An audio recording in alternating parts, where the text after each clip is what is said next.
ਲੰਗਰ ਪ੍ਰਥਾ ਦੇ ਇਤਿਹਾਸ ਇਸ ਅਮੀਰ ਸਿੱਖ ਵਿਰਾਸਤ ਅਤੇ ਗੁਰੂ ਸਾਹਿਬ ਦੀਆਂ ਸਿੱਖਿਆਵਾਂ ਦੀ ਬਾਤ ਪਾਉਂਦਿਆਂ ਸੀਨੀਅਰ ਪੱਤਰਕਾਰ ਅਤੇ ਮਸ਼ਹੂਰ ਕਾਲਮਨਵੀਸ ਚੰਦਰ ਮੋਹਨ ਨੇ ਇੱਕ ਲੇਖ ਵਿੱਚ ਪੂਰੀ ਦੁਨੀਆ ਨੂੰ ਮਹਾਨ ਸਿੱਖ ਫਲਸਫੇ ਤੋਂ ਰੂਬਰੂ ਕਰਵਾਇਆ ਹੈ ਅਤੇ ਗੁਰੂ ਕਾਲ ਤੋਂ ਚੱਲੀ ਆ ਰਹੀ ਲੰਗਰ ਪ੍ਰਥਾ ਦੀ ਮੌਜੂਦਾ ਦੌਰ 'ਚ ਪ੍ਰਸੰਗਿਕਤਾ ਅਤੇ ਮਨੁੱਖਤਾ ਨੂੰ ਬਰਾਬਰੀ, ਪਿਆਰ ਅਤੇ ਸਦਭਾਵਨਾ ਦਾ ਸੁਨੇਹਾ ਦੇਣ ਨੂੰ ਇੱਕ ਨਜ਼ੀਰ ਦੱਸਿਆ ਹੈ। ਉਹ ਲਿਖਦੇ ਹਨ ਕਿ ਇਹ 1569 ਦਾ ਸਮਾਂ ਸੀ ਜਦੋਂ ਬਾਦਸ਼ਾਹ ਅਕਬਰ ਨੇ ਤੀਜੇ ਸਿੱਖ ਗੁਰੂ ਅਮਰਦਾਸ ਜੀ ਨੂੰ ਮਿਲਣ ਲਈ ਗੋਇੰਦਵਾਲ ਸਾਹਿਬ ਵਿਖੇ ਰੁਕਣ ਦਾ ਫੈਸਲਾ ਕੀਤਾ ਸੀ। ਬਾਦਸ਼ਾਹ ਅਕਬਰ, ਜੋ ਦੂਜੇ ਧਰਮਾਂ ਪ੍ਰਤੀ ਆਪਣੀ ਸਹਿਣਸ਼ੀਲਤਾ ਲਈ ਜਾਣਿਆ ਜਾਂਦਾ ਸੀ, ਦਿੱਲੀ ਤੋਂ ਲਾਹੌਰ ਜਾਂਦੇ ਹੋਏ ਗੁਰੂ ਨਾਨਕ ਸਾਹਿਬ ਜੀ ਦੀਆਂ ਸਿੱਖਿਆਵਾਂ ਬਾਰੇ ਗੁਰੂ ਸਾਹਿਬ ਨਾਲ ਗੱਲਬਾਤ ਕਰਨਾ ਚਾਹੁੰਦਾ ਸੀ। ਪਰ ਵਿਚਾਰ ਵਟਾਂਦਰੇ ਤੋਂ ਪਹਿਲਾਂ ਗੁਰੂ ਜੀ ਨੇ ਉਹਨਾਂ ਨੂੰ ਲੰਗਰ ਛਕਣ ਲਈ ਪੰਗਤ ਵਿੱਚ ਬਿਠਾਇਆ, ਜਿੱਥੇ ਸਧਾਰਨ ਸ਼ਾਕਾਹਾਰੀ ਭੋਜਨ ਬਿਨਾਂ ਜਾਤ, ਰੁਤਬੇ, ਧਰਮ ਜਾਂ ਲਿੰਗ ਦੇ ਭੇਦਭਾਵ ਦੇ ਵਰਤਾਇਆ ਜਾ ਰਿਹਾ ਸੀ। ਇਹ ਸ਼ਾਇਦ ਪਹਿਲੀ ਵਾਰ ਸੀ ਜਦੋਂ ਬਾਦਸ਼ਾਹ ਅਕਬਰ ਨੂੰ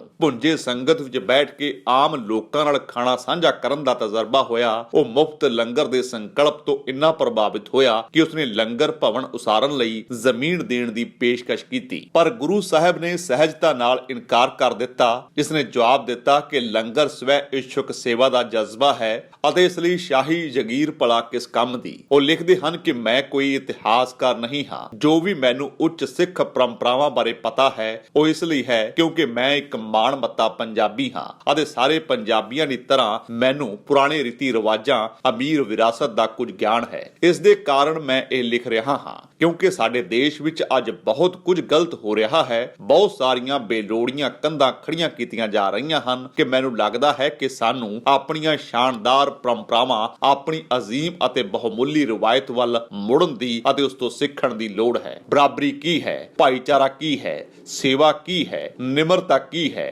ਅਤੇ ਸਰਬ ਧਰਮ ਸਦਭਾਵ ਦਾ ਅਸਲ ਅਰਥ ਕੀ ਹੈ। ਲੰਗਰ ਦੀ ਸਿੱਖ ਪਰੰਪਰਾ ਇਹਨਾਂ ਸਾਰੇ ਸਿਧਾਂਤਾਂ ਨੂੰ ਬੜੇ ਇਮਾਨਦਾਰੀ ਨਾਲ ਸਿਖਾਉਂਦੀ ਹੈ। ਲੰਗਰ ਵਿੱਚ ਸ਼ਾਕਾਹਾਰੀ ਭੋਜਨ, ਰੋਟੀ, ਦਾਲ, ਸਬਜ਼ੀ, ਲੋਕਾਂ ਦੀ ਸੇਵਾ, ਜਾਤੀ ਜਾਂ ਧਰਮ ਦੀ ਪ੍ਰਵਾਹ ਕੀਤੇ ਬਿਨਾਂ ਸੇਵਾ ਕੀਤੀ ਜਾਂਦੀ ਹੈ। ਸਮਾਂ ਬੀਤਣ ਅਤੇ ਹਾਲਾਤਾਂ ਦੇ ਨਾਲ ਲੰਗਰ ਪ੍ਰਥਾ ਵਿੱਚ ਕੁਝ ਬਦਲਾਅ ਆਏ ਹਨ। ਇਸ ਤੋਂ ਇਲਾਵਾ ਪਹਿਲਾਂ ਇਹ ਸਿਰਫ ਗੁਰਦੁਆਰਾ ਸਾਹਿਬ ਵਿੱਚ ਪਰੋਸਿਆ ਜਾਂਦਾ ਸੀ, ਪਰ ਹੁਣ ਤੁਸੀਂ ਕਿਤੇ ਵੀ ਛਕ ਸਕਦੇ ਹੋ। ਉਹ ਲਿਖਦੇ ਹਨ ਕਿ ਕੁਝ ਥਾਵਾਂ ਤੇ ਬੇਸ਼ੱਕ ਜ਼ਮੀਨ ਤੇ ਬੈਠ ਪੰਗਤ ਦੀ ਬਜਾਏ ਮੇਜ਼ ਅਤੇ ਕੁਰਸੀਆਂ ਨੇ ਲੈ ਲਈ, ਹੱਥ ਪੂੰਝਣ ਲਈ ਨੈਪਕਿਨ ਆ ਗਏ, ਪਰ ਸੇਵਾ ਦਾ ਮੁੱਢਲਾ ਫਲਸਫਾ ਨਹੀਂ ਬਦਲਿਆ। ਲੰਗਰ ਰਾਹੀਂ ਗੁਰੂ ਨਾਨਕ ਸਾਹਿਬ ਜੀ ਦੇ ਪਿਆਰ, ਸਾਂਝ, ਬਰਾਬਰੀ ਦਾ ਸੰਦੇਸ਼ ਅੱਜ ਤੱਕ ਫੈਲਾਇਆ ਜਾ ਰਿਹਾ ਹੈ। ਫ੍ਰੈਂਚ ਇਨਕਲਾਬ ਨੇ ਆਜ਼ਾਦੀ, ਸਮਾਨਤਾ ਅਤੇ ਭਾਈਚਾਰੇ ਦਾ ਨਾਅਰਾ ਦਿੱਤਾ, ਪਰ ਗੁਰੂ ਨਾਨਕ ਸਾਹਿਬ ਜੀ ਨੇ ਸੰਦੇਸ਼ 300 ਸਾਲ ਪਹਿਲਾਂ ਹੀ ਪ੍ਰਚਾਰ ਦਿੱਤਾ ਸੀ। ਗੁਰੂ ਜੀ ਦਾ ਉਦੇਸ਼ ਸਿਰਫ ਲੋੜਵੰਦਾਂ ਨੂੰ ਭੋਜਨ ਦੇਣਾ ਹੀ ਨਹੀਂ ਸੀ, ਬਲਕਿ ਸਾਰਿਆਂ ਨੂੰ ਇੱਕੋ ਪੰਗਤ ਵਿੱਚ ਬੈਠ ਕੇ ਲੰਗਰ ਛਕਣ ਲਈ ਤਿਆਰ ਕਰਕੇ ਬਰਾਬਰਤਾ ਵਧਾਉਣਾ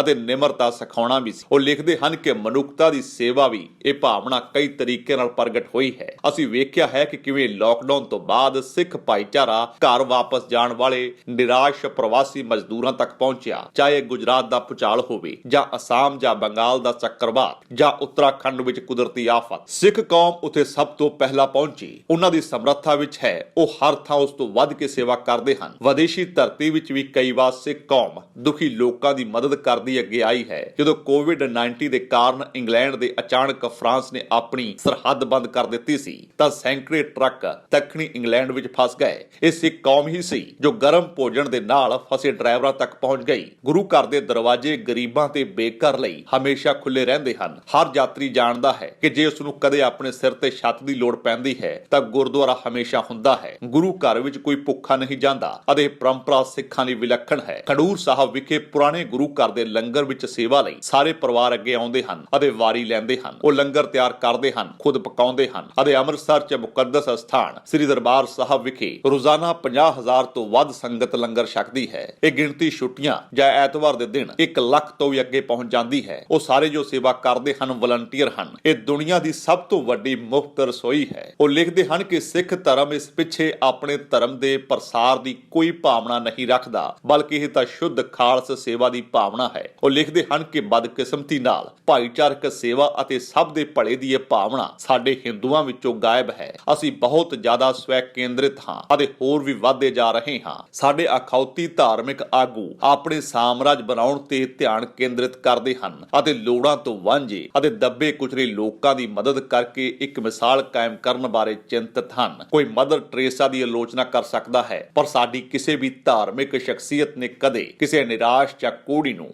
ਹੱਥ ਨਹੀਂ ਪਾਇਆ। ਸਾਡੇ ਸਮਾਜ ਵਿੱਚ ਵੱਡੇ ਸੰਘਰਸ਼ ਦੇ ਇਸ ਸਮੇਂ ਸਾਨੂੰ ਪਿੱਛੇ ਮੁੜ ਕੇ ਵੇਖਣ ਅਤੇ ਮਹਾਨ ਸਿੱਖ ਪਰੰਪਰਾਵਾਂ ਤੋਂ ਸਿੱਖਣ ਦੀ ਲੋੜ ਹੈ। ਇਹਨਾਂ ਨੂੰ ਸਕੂਲ ਦੇ ਪਾਠਕ੍ਰਮ ਦਾ ਹਿੱਸਾ ਬਣਾਇਆ ਜਾਣਾ ਚਾਹੀਦਾ ਹੈ ਤਾਂ ਜੋ ਬਚਪਨ ਤੋਂ ਹੀ ਬਰਾਬਰੀ ਅਤੇ ਸਵੈ ਸੇਵਾ ਦਾ ਸਿਧਾਂਤ ਬੱਚੇ ਸਿੱਖਣ। ਭਾਈਚਾਰਕ ਸੇਵਾ ਦੀ ਇਹ ਭਾਵਨਾ ਕਿਸਾਨ ਅੰਦੋਲਨ ਦੌਰਾਨ ਵੇਖੀ ਜਾ ਸਕਦੀ ਹੈ। ਲੰਗਰ ਦੀ ਸੇਵਾ ਉਹਨਾਂ ਪੁਲਿਸ ਮੁਲਾਜ਼ਮਾਂ ਨੂੰ ਵੀ ਕੀਤੀ ਗਈ ਜਿਨ੍ਹਾਂ ਨੇ ਪਹਿਲਾਂ ਕਿਸਾਨਾਂ ਨੂੰ ਰੋਕਣ ਦੀ ਕੋਸ਼ਿਸ਼ ਕੀਤੀ ਸੀ। ਅਥਰੂ ਗੈਸ ਅਤੇ ਵਾਟਰ ਕੈਨਨ ਦਾ ਇਸਤੇਮਾਲ ਉਹਨਾਂ ਦੇ ਕੀਤਾ ਸੀ। ਬਿਨਾਂ ਕਿਸੇ ਭੇਦਭਾਵ ਦੇ ਪੂਰੀ ਸਿੱਖ ਭਾਈਚਾਰਾ ਇਕੱਠਾ ਹੋ ਕੇ ਸੇਵਾ ਕਰਨ ਅਤੇ ਅੰਦੋਲਨ ਨੂੰ ਕਾਇਮ ਕਰਨ 'ਚ ਲੱਗਾ ਹੋਇਆ ਹੈ। ਇਹ ਬਹੁਤ ਹੀ ਮੰਦਭਾਗਾ ਹੈ ਕਿ ਕੁਝ ਬਦਮਾਸ਼ਾਂ ਨੇ ਜਿਨ੍ਹਾਂ ਨੇ ਲਾਲ ਕਿਲੇ ਤੇ ਹੰਗਾਮਾ ਕੀਤਾ ਅਤੇ ਵਿਦੇਸ਼ਾਂ ਵਿਚਲੇ ਤੱਤ ਜੋ ਇੱਥੇ ਮੁਸ਼ਕਲ ਪੈਦਾ ਕਰਨਾ ਚਾਹੁੰਦੇ ਹਨ ਦੇ ਕਾਰਨ ਸਮੁੱਚੀ ਕੌਮ ਨੂੰ ਬਦਨਾਮ ਕੀਤਾ ਜਾ ਰਿਹਾ ਹੈ। ਮੀਡੀਆ ਦਾ ਇੱਕ ਹਿੱਸਾ ਵੀ ਗੈਰ ਜ਼ਿੰਮੇਵਾਰਾਨਾ ਰਿਹਾ ਹੈ, ਜਦੋਂ ਕਿ ਕਿਸੇ ਹੋਰ ਰਾਜ ਜਾਂ ਲੋਕਾਂ ਨੇ ਪੰਜਾਬ ਅਤੇ ਸਿੱਖਾਂ ਵਾਂਗ ਦੇਸ਼ ਲਈ ਇੰਨੀਆਂ ਕੁਰਬਾਨੀਆਂ ਨਹੀਂ ਕੀਤੀਆਂ ਹਨ। ਉਹ ਲਿਖਦੇ ਹਨ ਕਿ ਜਿਸ ਤਰ੍ਹਾਂ ਦਾ ਪ੍ਰਚਾਰ ਹੋ ਰਿਹਾ ਹੈ ਉਹ ਅਸਥਾਈ ਮੌਕਾ ਪ੍ਰਸਤ ਮਕਸਦ ਦੀ ਪੂਰਤੀ ਕਰ ਸਕਦਾ ਹੈ, ਪਰ ਸਿੱਖਾਂ ਨੂੰ ਅਖੌਤੀ ਖਾਲਿਸਤਾਨੀ ਲਹਿਰ ਨਾਲ ਜੋੜਨਾ ਉਹਨਾਂ ਨਾਲ ਨਾ ਸਿਰਫ ਬੇਇਨਸਾਫੀ ਹੈ ਬਲਕਿ ਇਹ ਦੇਸ਼ ਵਿਰੋਧੀ ਗਤੀਵਿਧੀ ਵੀ ਹੈ। ਸਾਡਾ ਅਤੀਤ ਅਤੇ ਅਜੋਕਾ ਦੌਰ ਸਾਨੂੰ ਦੱਸਦਾ ਹੈ ਕਿ ਸਿੱਖਾਂ ਨੇ ਨਾ ਸਿਰਫ ਸਭ ਦੀਆਂ ਜਾਨਾਂ ਬਚਾਈਆਂ ਬਲਕਿ ਦੇਸ਼ ਲਈ ਆਪਣੀਆਂ ਜਾਨਾਂ ਵੀ ਦਿੱਤੀਆਂ। ਇਹ ਸਮਾਂ ਉੱਚ ਸਿੱਖ ਪਰੰਪਰਾਵਾਂ ਨੂੰ ਮਨਾਉਣ ਦਾ ਹੈ, ਉਹਨਾਂ ਨੂੰ ਬਦਨਾਮ ਕਰਨ ਦਾ ਨਹੀਂ ਅਤੇ ਸਾਡੀ ਵਿਭਿੰਨਤਾ ਨੂੰ ਮਨਾਉਣ ਦਾ ਸਮਾਂ ਆ ਗਿਆ ਹੈ। ਇਸ ਲਈ ਇਹ ਭਾਰਤ ਨੂੰ ਬਣਾਉਂਦਾ ਹੈ